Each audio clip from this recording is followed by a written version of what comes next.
그러니까 당신은 뱀파이어고 인간이 되려고 좁아터진 관짝에 들어가 있었는데 100년을 하루도 남기고 내가 관뚜껑을 여는 바람에 인간이 못 됐다. You know, we've seen all various kinds of, they're from two different world types of romantic comedies.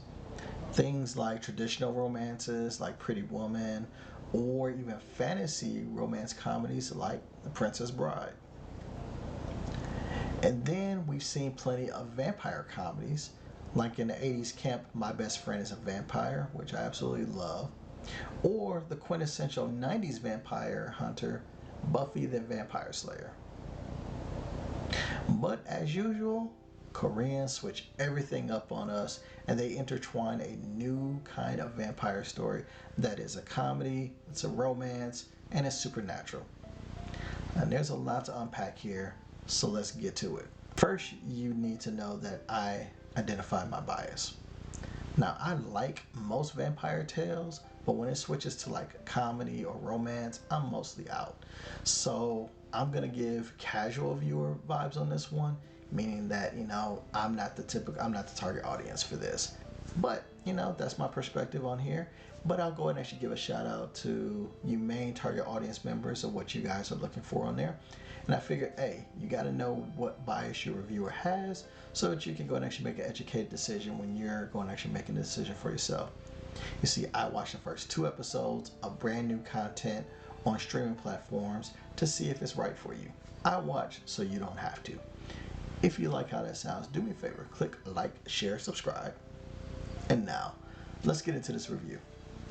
Heartbeat premiered on Prime Video in June of 2023. It has 16 episodes, each roughly about an hour. It's made in South Korea and is filmed in that language.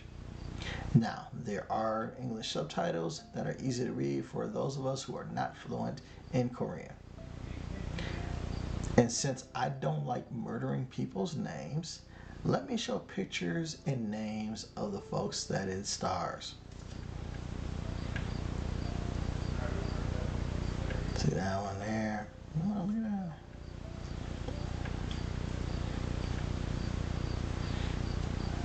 Alright, great. Got those names? Cool.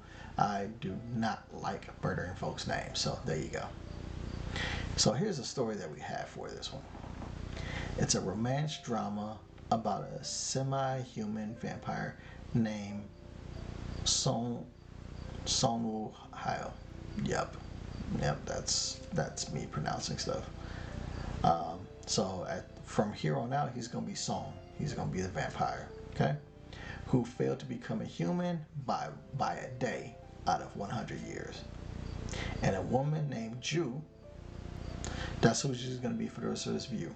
Ju, okay? All right. Who doesn't have a single human decency, starting to live together and finding true warmth. So that story is very much Korean flavored, the way that they wrote that out for us.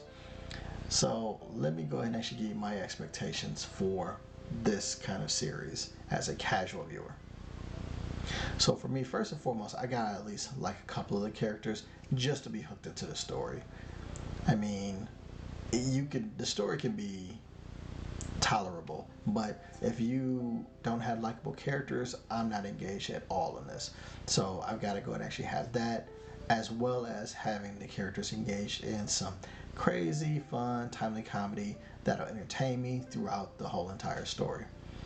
If the story is interesting, then that's icing on the cake, and that'll help keep me engaged as well. But it's really about the characters driven and then the types of comedy that precedes it. For mains, they want likable characters too, but the story and chemistry is the big thing for a main target audience member.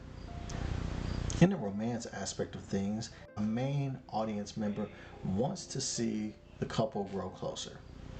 And the further the gap in the beginning, the better, because they need to see that growth of those two coming together. Now, comedy is a backseat to a main target audience member, but if it's there, it should be timely and tasteful. So those are the expectations that we have for this one. So let's see if Heartbeat sucks or not. Get it? Because it's a vampire movie, and you know what? Forget it, y'all. You don't know good comedy when you hear it. So let's flesh out the story first. In the first couple of episodes, we're shown that Soon's earlier days as a vampire in what seems to be kind of like 18th century or earlier Korea. And we see some events unfold that turn him into a very pragmatic person instead of an emotional creature. As the years go on, we roughly get to about like the 1920s, and Sonyeon longs to become human and needs to sleep for like 100 years exactly to accomplish it. So he needs to go and actually sleep in his coffin for 100 years, and then he can go and actually become human. Simple, right? Meanwhile, we flash forward to modern day. Ju is a lowly school nurse who just got evicted from her home. And just as this happens, Ju inherits a creepy old mansion. Of course, she finds Sion's resting place, not knowing that he's a vampire or what he's doing there, and this is where the series takes off. The story itself has some merit to it, as it explores Sion's emotions with becoming a human and why he's doing so. Him having to adapt to waking up 100 years later in a modern world is definitely got some comedic vibes to it, obviously. And with June trying to wrap her head around a real life vampire and everything that entails, the pacing of comedy and romance can be jarring at times as the tone switches quickly, but once you get used to it, the story does a nice job of not dragging on too much. Now, I will say the first 15 minutes of the first episode seemed to go too long for me, but after that, it's pretty entertaining. Mains will want to see the romance connection quickly. Casuals will start finding the story coming along better around about the 30-minute mark into the first episode. The acting is pretty decent in this. The two main characters of Sion and Ju are really good. Sion is a likable vampire dude, handsome, has swag about him, and is generally a good guy. Now, Ju's character is more meant to be a swing back and forth for the viewer, as she's had to be tougher than the average woman because she doesn't really have anybody looking out for her. And so at times it gets annoying of just like how hard-coded she is at accepting people into her life. But we can understand her, and she is shown to have empathy for lost causes. She basically has a hard shell, but there's a lot of heart as to who she really is. Now, these characters don't necessarily have great chemistry together, but that's likely because it's written in these first two episodes that they wouldn't like each other. The actors are endearing, and you kind of end up liking both of them just because of their personalities and what they mean within their own life and what their personality entails. There are a couple of goofy side characters that are kind of like Sion's dudes from like back in the day, as they're vampires too. So those are your kind of main side characters, but the two main characters, pretty good at what they're doing there. Overall, I feel that both mains and casuals will be on board with the acting, although mains may have to be more patient to see if the on-screen chemistry is going to be there in later episodes. Okay? Some other thoughts that I have. As is usually the case with watching a Korean rom-com, they are stylized often like an over-the-top 80s or 90s rom-com. There's cheesy music during romantic or dramatic scenes, slow motion and soft light when romantic close-ups. But it works because the ideas are turned up and it's fun. Plus, the setting of modern Korea lends itself for North Americans to observe how romance in the Korean culture is so much different, especially since touching and general romantic gestures are a little bit too taboo in public. It's always interesting to watch one of their rom-coms and see what they're translating into these days. But all of that being said, let's give the verdict for it.